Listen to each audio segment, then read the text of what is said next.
Putin did not suspect. Ukraine hit Russia with violence. 9 months after Russia's recent invasion of Ukraine, the outcome of the war remains unknown.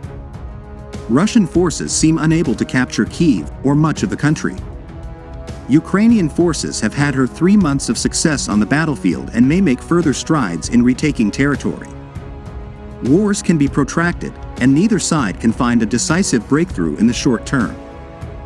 The final outcome of war is difficult to predict. But some important implications for Russia and its relations with Ukraine, Europe and America have become clear.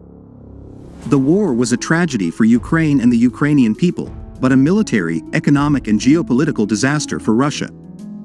The war severely damaged the Russian military, tarnished its reputation, disrupted its economy, and fundamentally changed the geopolitical situation facing Russia in Europe. Normalization will be difficult, if not impossible.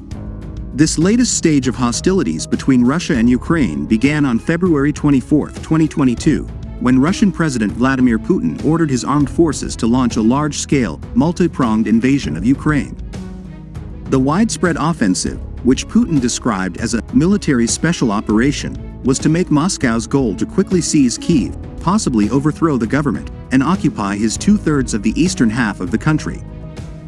Suggests that Russian forces gained positions in southern Ukraine, but were unable to capture Kyiv.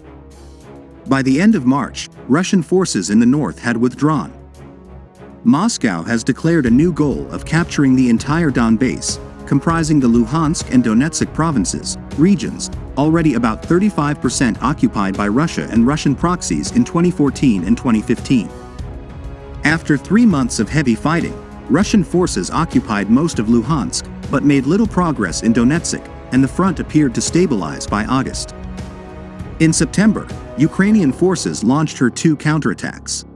One of his in the northeast drove the Russian army out of the Kharkiv area, prompting an attack on the Luhansk area. In the south, his second counteroffensive in November managed to drive Russian forces out of the city of Kherson and adjacent areas, the only area Russian forces held east of the Dnipro River, which nearly bisects Ukraine.